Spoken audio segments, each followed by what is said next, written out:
Hello students, my name is Kiran. Welcome to our channel NCERT Full Concept Clarity. पिछली video में हमने पढ़ा rights in the Indian constitution. अब हम उसी के एक पार्ट से right to freedom of religion उसके बारे में पढ़ेंगे। Right to freedom include right to freedom of religion as well. Right to freedom में राइट टू फ्रीडम का रिलीजन का भी फ्रीडम आता है, ठीक है। जैसे कि आप कोई भी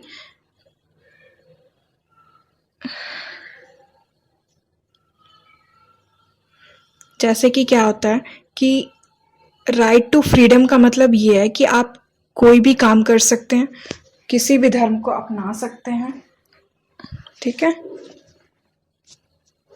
In the case too, the constitution maker were very particular to state it clearly. You have already read in chapter number 2 that India is a secular state. Most people in India, like anywhere else in the world, follow different religions. हमारा जो Indian है वो एक secular state है। हमने देखा होगा कि इंडिया में किसी भी कोने में अलग अलग जितने भी लोग रहते हैं, वर्ल्ड में भी अगर जो भी इंडियंस रहते हैं उन सबके जो रिलीजन्स हैं वो सब अलग अलग है। दे may not believe in any religion. Secularism is based on the idea that state is concerned only with the relation among human beings and not with the relation between human और God. Secularism का मतलब क्या होता है कि humans का human से क्या रिलेशन है, ना कि ह्यूमंस का गॉड से क्या रिलेशन है। और secular state is one that doesn't establish any one relation as official religion. जो हमारा सेकुलरिज्म है वो क्या करता है, किसी भी एक रिलीजन को ऑफिशियल नहीं बोलता है। Indian secularism practice and attitude of a principled and equal distance from all religions. The state has to neutral and impartial in dealing with all religious. हमारा जो स्टेट है वो सभी रिलीजियस के मामले में, वह सबके मामले में क्या है, इक्वल है। किसी भी रिलीजन को ज्यादा या किसी भी रिलीजन को कम नहीं दर्शाता। Every person has a right to process practice and propagate the religious. हर किसी को यह अधिकार है कि वह कोई भी रिलीजन अपना सकता है। ही और शी बिलीव इन, जो जिस भी धर्म में विश्वास रखता है वो उस धर्म को अपना सकता है। एवरी रिलीजन ग्रुप और sect is free to manage its religion affairs. और हर धर्म के जो ग्रुप्स हैं या फिर उनके जो संत महात्मा हैं वो सभी अपने रिलीजन में जो भी काम करना चाहते हैं उसको जिस तरीके से भी मैनेज करना चाहते हैं उसके लिए फ्री है। A right to propagate one's religion however doesn't mean a person has to right compel another person to convert into his religion by means of force, fraud, inducement और allurement। हमारे Indian right में क्या है कि कोई भी person किसी दूसरे पर्सन को फोर्स नहीं कर सकता कि आप अपना रिलीजन चेंज कर दें। Of course a person is free to change religion on his own her will. हाँ, ऐसा भी है कि कोई भी पर्सन जो है वो पूरी तरह से फ्री है अपना धर्म बदलने के लिए, अगर वह चाहता है तो, ठीक है। फोर्सेबल नहीं होगा। Freedom to practise religion doesn't mean that the person can not whatever he wants in the name of religion.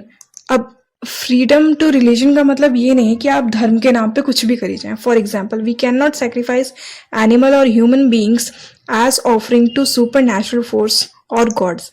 हम ये नहीं कर सकते कि जैसे बलि प्रथा होती थी पहले, आप जैसे जानते होंगे, उसमें क्या होता था, लोग भगवान को बलि चढ़ाई जाती थी, तो उसके पूरी तरह से उसके खिलाफ है हमारा कॉन्स्टिट्यूशन।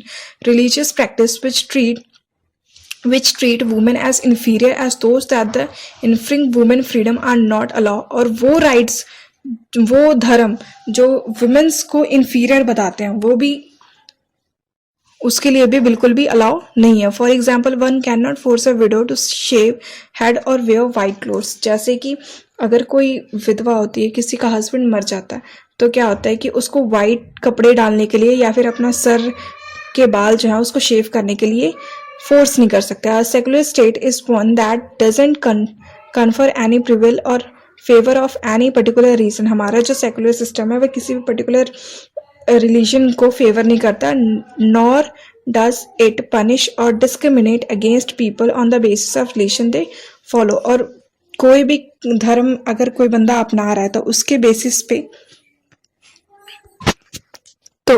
बेसिस पर उसे डोमिनेट नहीं किया जाएगा. Thus the government cannot compel any person to pay any tax or the promotion of maintenance of any particular religion or religion institutions. इसी तरह गवर्नमेंट जो है वह किसी पर्सन को ये नहीं बोल सकती कि आप टैक्स दें या फिर कोई फंड्स वगैरह इकट्ठे करें किसी भी धार्मिक कार्यक्रम में. There shall be no religion instructions in the government educational institution. हमारे कॉन्स्टिट्यूशन में क्या है कि एजुकेशन से रिलेटेड इंस्ट्रक्शंस दी हुई हैं, रिलीजन से रिलेटेड नहीं. इन educational institution managed by the private bodies, no person shall be compelled to take part in any religious instruction or to attend any religious worship. किसी को भी रिपेल नहीं किया, किसी को भी फोर्स नहीं किया जाएगा कि आप कोई भी रिलीजियस काम करें. Cultural and educational right. अब कल्चरल और एजुकेशनल राइट में क्या है? You might wonder why the constitution makers were so particular in providing written guarantees of the right of the minorities. हमारे दिमाग में ये बात ज़रूर आई होगी कि जो हमारे कॉन्स्टिट्यूशन बना रहे थे मेकर्स थे, उन्होंने क्या किया, माइनॉरिटीज के राइट्स पे ही क्यों गारंटी दी, मेजोरिटी की क्यों नहीं दी? There was no special guarantee for the majority, उनको क्यों नहीं दी? Well, for the simple reason that the working of democracy give power to the majority. जो हमारी डेमोक्रेसी में जो काम कर रहे होते हैं गवर्नमेंट, वो मेजोरिटी को ही पावर देते हैं. It is the language, culture and religion of minorities that need special protection. हमारे यहाँ पर क्या है, माइनॉरिटीज़ को ही, हमारे भी और भी देशों में भी माइनॉरिटीज़ को ही स्पेशल प्रोटेक्शन की ज़रूरत होती है. Otherwise they may get neglected और under the impact of language, religious, culture of the majority. अगर ऐसा नहीं होगा तो मेजोरिटी के द्वारा जो माइनॉरिटीज़ होंगे वो पूरी तरह से नेग्लेक्ट किए जाएंगे. That is why the Constitution specify the cultural and educational right of the minorities. इसीलिए हमारी Constitution ने minorities के कुछ cultural और educational rights बताए हैं. Any section of citizen with a distinct language or culture have a right to conserve it. कोई भी अपना धर्म या अपना कल्चर बचाने के लिए पूरी तरह से फ्री है, उसको पूरा राइट है. Admission to any educational institution maintain by the government or receiving government aid can not be denied to any citizen on the ground of the religious or language. धर्म या फिर उसकी भाषा की वजह से गवर्नमेंट द्वारा बनाई कोई भी एजुकेशनल जगह है या एजुकेशनल कॉलेज ही ले लो, वहाँ पर जाने की उसको मनाही नहीं होगी. All minorities have the right to establish an administration education instruction of their choice. Their minorities doesn't mean only religion minority at the national level. In some places people speaking a particular language are in majorities. क्या होता है कि कुछ जगहों पर, ये सिर्फ educational में ही नहीं है, लैंग्वेज में भी ऐसा होता है. कुछ जगहों पे क्या होता है कि बहुत ज़्यादा मेजोरिटी में लोग होते हैं, कोई पर्टिकुलर लैंग्वेज बोल रहे होते हैं, people speaking a different language in a minority. और क्या होता है कि जो डिफरेंट लैंग्वेज बोल रहे होते हैं वो बहुत थोड़े लोग होते हैं. For example, Telugu speaking people from a majority in the Andhra Pradesh. Andhra Pradesh में क्या होगा, तेलुगु लोग ज़्यादा होंगे जो तेलुगु भाषा बोलेंगे, but they are a minority in the neighbouring state of Karnataka. पर वही अगर वो लोग, हम कर्नाटका की बात करें तो वहाँ पर बहुत कम लोग होंगे जिनको तेलुगु आती होंगे, तो वो क्या हो गए, माइनॉरिटीज हो गए. 6 constitute a majority in Punjab. Punjab में क्या है, 6 बहुत ज़्यादा है, but they are a minority in Rajasthan, Haryana and Delhi. Next topic है हमारा, how can we secure these rights. अब ये जो सारे हमने राइट्स पढ़े, right of equality and rights to freedom, religious, ये सारी चीज़ें जो हमने पढ़ी हैं, उसको सिक्योर कैसे रखना है. If rights are like guarantee, they are of no use if there is no one to honour them. The fundamental rights in the Constitution are important because they are enforceable. Fundamental में जो constitution में जो fundamental right है वो क्यों important है, क्योंकि वो एनफोर्सेबल है, सबको मानने ही पड़ेंगे. We have a right to seek the enforceable of the above mentioned rights. और ऊपर जो हमने राइट्स पढ़े वो ऐसा नहीं है कि एनफोर्सेबल ही होगा. This is called the rights of constitution remedies. इनको बोलते हैं rights to constitutional remedies. This itself is a fundamental right. This rights make other rights effective. इन राइट्स की वजह से दूसरों के जो राइट्स होते हैं वो ज़्यादा इफेक्टिव हो जाते हैं. It is possible that sometime our rights may be violated by fellow citizens, private bodies और गवर्नमेंट. ऐसा क्या होता है कि कई बार हमारे जो खुद के अधिकार होते हैं वो हमारी गवर्नमेंट या अदर सिटीजन्स के द्वारा वायलेट किए जा रहे होते हैं. When any of our right are violated we can seek remedy through court. अगर हमारा कोई अधिकार है जिसका हनन हो रहा है तो हम क्या कर सकते हैं, उसके लिए कोर्ट में अपील कर सकते हैं. If it is a fundamental right we can directly approach the supreme court or the high court of a state. और अगर ये जो राइट है वो फंडामेंटल है, जिसकी अवहेलना हो रही है, जिस राइट की, अगर वो फंडामेंटल राइट है तो क्या कर सकते हैं, हम सुप्रीम कोर्ट या हाई कोर्ट में भी उसकी सीधा अप्रोच कर सकते हैं. This is why doctor Ambedkar call the rights to constitution remedies the heart and the soul of our constitution. Doctor Ambedkar ji क्या कहते थे कि ये जो कॉन्स्टिट्यूशनल रेमेडीज़ है ये कॉन्स्टिट्यूशन की हार्ट और सोल है. Fundamental rights are guaranteed against the action of legislature, the executive, and any other authority instituted by the government. There can be no law or action that violate the fundamental right. ऐसा कोई right नहीं बना जो fundamental rights को violet कर सके, ऐसा कोई लॉ नहीं बना. If any act this of legislature executed take away or limit any of the fundamental right it will be invalid. अगर कोई एग्जीक्यूटिव, कार्यपालिका या फिर न्यायपालिका ऐसा कुछ करती भी है तो वो क्या होगा, इनवैलिड होगा. We can change such law of central and state government, the policies and the action of government or the governmental organization like the nationalized bank and electricity board. Court also enforce the fundamental right against private individual and bodies. The Supreme Court and High Court have the power to issue direction, order or rights of the enforceable of the fundamental rights. Government को ये supreme court और high court को ये पूरा अधिकार होता है fundamental right enforceable करने का. They can also award compensation to the victim and punish to the violators. ये सुप्रीम कोर्ट और हाई कोर्ट क्या करती है कि जो विक्टिम होता है, विक्टिम का मतलब हो गया जैसे कि जिसको पीड़ित किया गया है उसको रिवार्ड दिया जाता है. रिवार्ड कह सकते हैं या कंपनसेशन कह सकते हैं, रिवार्ड नहीं कहेंगे, कंपनसेशन कहेंगे.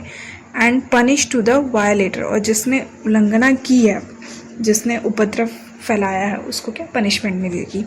We have already seen in the chapter number 4 the judiciary in our country is independent of the government and the parliamentary. हमने चैप्टर नंबर 4 में क्या पढ़ा कि हमारी जो गवर्नमेंट है, हमारी जो जुडिशरी है वो गवर्नमेंट और पार्लियामेंट से पूरी तरह से इंडिपेंडेंट है, फ्री है.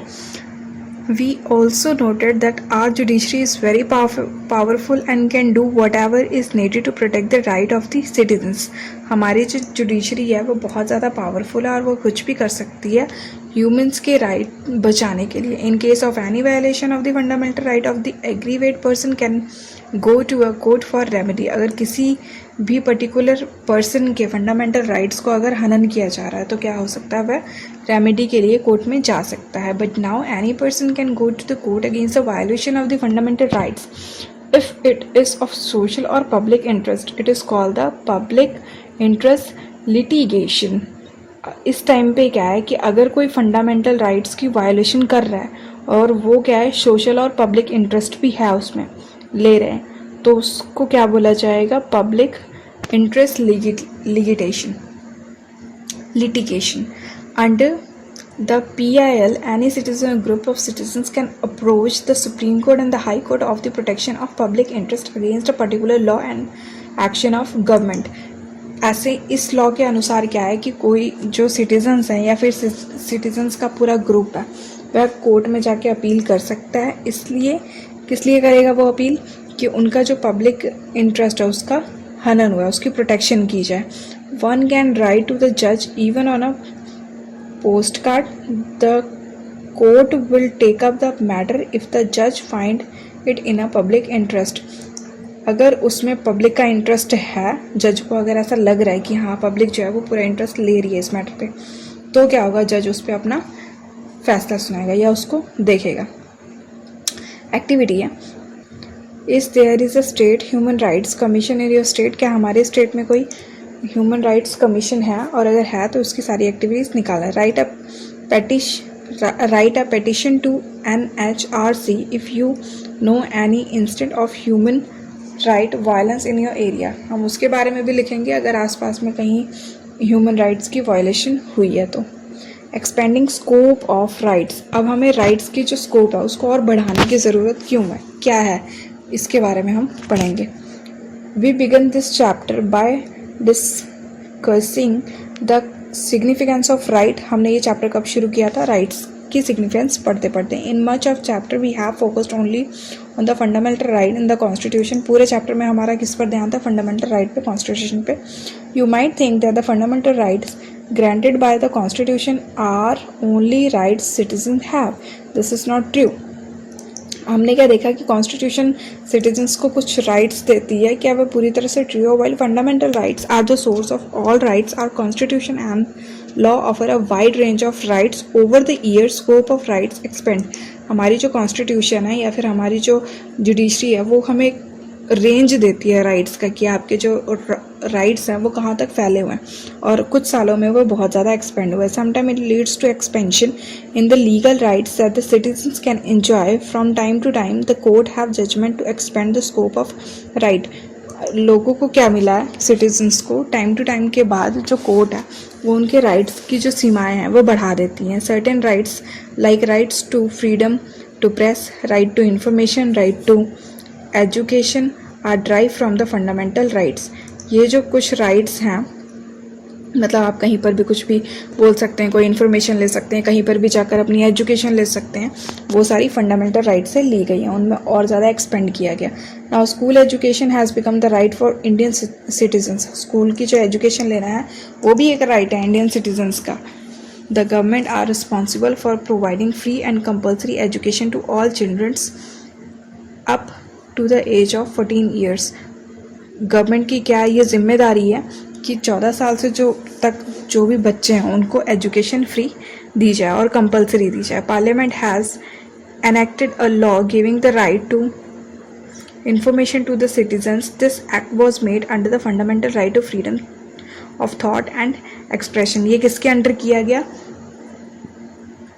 Fundamental right freedom of thought and expression के अंडर इसका एक्सपेंड किया गया. We have a right to seek information from the government office. हमारे पास पूरा राइट है कि हम जाके किसी भी गवर्नमेंट ऑफिस में कोई भी डाटा ले सकें.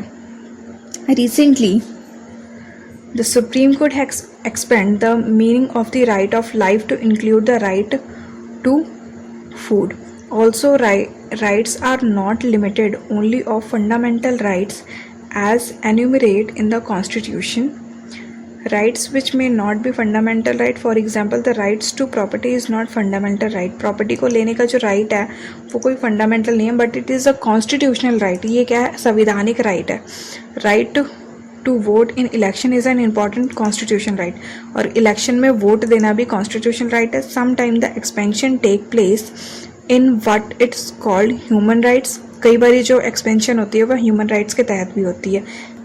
This are universal moral claim that may or may not have been recognised by the law. ये कुछ क्लेम्स हैं यूनिवर्सल, जो लॉ जो है वो उनकी मर्जी है कि लॉ उसे रिकॉग्नाइज करता है या नहीं करता है. In that sense these claims are not right to going by the definition that we present earlier. As इस टाइम पे क्या होगा कि ये जो क्लेम्स है वो अभी जो हमने जितने भी राइट्स पढ़े उसको ये रिप्रेजेंट नहीं करता. With the expansion of democracy all over the world, there is a greater pressure on the government to accept these claims. जैसे जैसे अब हमारे वर्ल्ड में क्या है, डेमोक्रेसी बहुत ज़्यादा बढ़ गई है, जिसकी वजह से गवर्नमेंट पर प्रेशर हो गया कि आप ये जो भी हमने ऊपर सारे जितने भी हमारे राइट्स पढ़े उनके क्लेम्स को आप एक्सेप्ट करें. ठीक है. Some international covenant has also contribute to the expansion of rights. कुछ इंटरनेशनल जो जानकारी लेने वाली जो कंपनियां होती हैं वो भी एक्सपेंशन ऑफ राइट्स के लिए कंट्रीब्यूट कर रही हैं. ये paragraph international covenant on economic, social and cultural rights.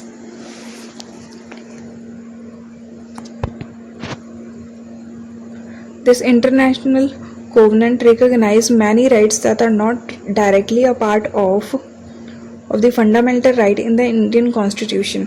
ये जो इंडियन कॉन्वेंट recognizes है, ये इंडियन कॉन्स्टिट्यूशन का पार्ट नहीं है. This has not yet become an international treaty, but human rights activity all over the world see this as standard of human rights. This include, और उसमें क्या क्या चीज़ें हैं. राइट टू वर्क, कि हमें कहीं भी काम करने की पूरी आज़ादी है. Opportunity to everyone to earn livelihood by working, हर किसी को ये अपना अधिकार है कि वह कहीं भी कमाकर अपना गुजारा कर सकता है. Right to safe and healthy working condition, fair wage that can provide decent standard of living for the workers and their families. और किस चीज़ का हमें राइट है कि जहाँ पर भी हम काम कर रहे हैं वो सेफ जगह है, फुली हेल्दी है, हेल्दी वर्किंग कंडीशन है वहाँ पर, और वहाँ पर इतनी वेज उसको मिल रही है जिससे कि वह एक अच्छी लाइफ दे सके खुद को और अपनी फैमिली को. Right to adequate standard of living including adequate food, clothing and house, और इसका भी पूरा राइट है कि आप एक अच्छा स्टैंडर्ड लिविंग रखें, living of standard, and adequate food लें और क्लोथिंग और housing. Right to social security and insurance, society से रिलेटेड जो भी सिक्योरिटीज़ है उसका भी पूरा राइट है. Right to health, media, medical care during illness, special care of women during child birth and prevention of epidemics. जब कोई महामारी होती है या फिर वुमेन्स की जब चाइल्ड बर्थ होता है तो उस टाइम पे एक स्पेशल ट्रीटमेंट होना चाहिए. Right to education, free and compulsory primary education, equal access to higher education. जैसे कि प्राइमरी तक दिया हुआ है, ठीक है, कि हाँ हम प्राइमरी तक कंपलसरी हम पढ़ाएंगे, उसी तरह हायर एजुकेशंस में भी होना चाहिए. Thus the scope of the right has been expanded and new rights are evolving over time. इसी की वजह से क्या हुआ कि आगे चल के जो हमारे राइट्स हैं वो थोड़े बहुत एक्सपेंड हुए, टाइम टू टाइम उनमें और ज़्यादा एडअप होती गई. They are result of struggle of peoples, ये किसका रिजल्ट है? लोगों का जो संघर्ष था राइट्स के लिए उसका रिजल्ट है. New rights emerge as society developed और as new constitution are made. New rights की वजह से क्या हुआ, हमारी सोसाइटी भी डेवलप हुई है और साथ में क्या हुआ, हमारा कॉन्स्टिट्यूशन भी बना है नया. The constitution south Africa guarantee it's citizen several kind of new rights. जो साउथ अफ्रीका की जो गवर्नमेंट है उसने अपने रहने वाले जो निवासी हैं उनको क्या कुछ राइट्स दिए हैं. वो कैसे राइट्स है? राइट टू प्रिवेसी का right, so that the citizens और their home can not be search, their phone can not be trap, their communication can not be open.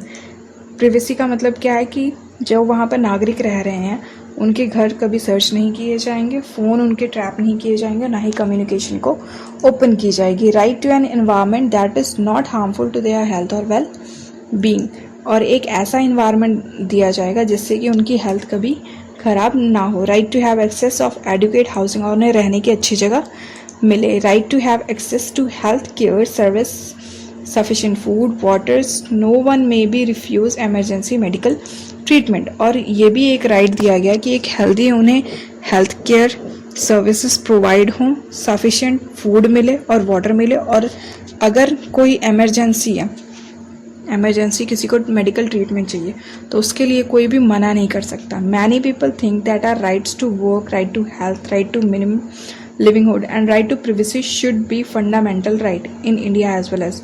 Do you think,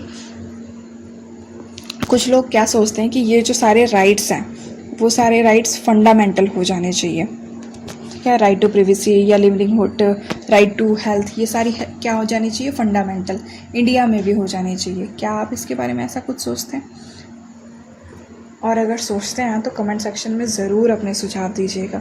इससे क्या होगा कि आपकी थिंकिंग पावर जो है वो बहुत ज़्यादा एक्सपेंड होगी और आज का टॉपिक यहीं पर ख़त्म होता है। आशा करती हूँ आपको सारा टॉपिक समझ में आ गया होगा। इस चैप्टर को पढ़ने के बाद आपको इस बुक का पूरा सार पता लग गया होगा कि ये बुक कहना क्या चाहती है।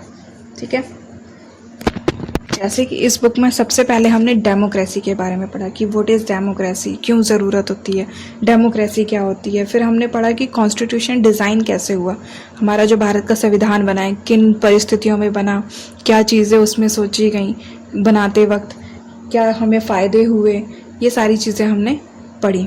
उसके बाद हमने कॉन्स्टिट्यूशन बनाने के बाद जब हमारा एक आज़ाद देश तैयार हो गया, उसके बाद इलेक्टोरल पॉलिसीज़ जो थी, कैसे चुनाव होते हैं, किस तरह की वहाँ पर पाबंदियाँ लगाई जाती हैं, किस तरह की उनको पावर्स मिली हुई हैं, ये सारी चीज़ें पढ़ी। उसके बाद हमने क्या पढ़ा, वर्किंग ऑफ इंस्टीट्यूशन, कि जब पॉलिटिक्स गवर्नमेंट बन जाती है उसके बाद वो गवर्नमेंट रियल में एक्चुअल में वर्क कैसे करती है, किसी भी पर्टिकुलर डिसीजन के ऊपर, पॉलिसी के ऊपर वो किस तरीके से वर्क करती है। जो हमारी तीन पिलर्स हैं, जुडिशरी, लेजिस्लेटिव एंड जो एग्जीक्यूटिव है, वो किस तरीके से अपना इम्पैक्ट देती है किसी भी पर्टिकुलर डिसीजन के ऊपर।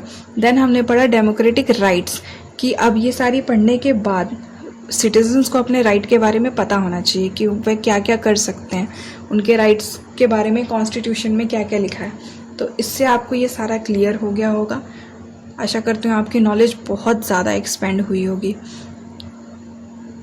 तो मिलते हैं आपसे नेक्स्ट वीडियो में एक नेक्स्ट टॉपिक के साथ, नई बुक के साथ। Thanks for watching this video.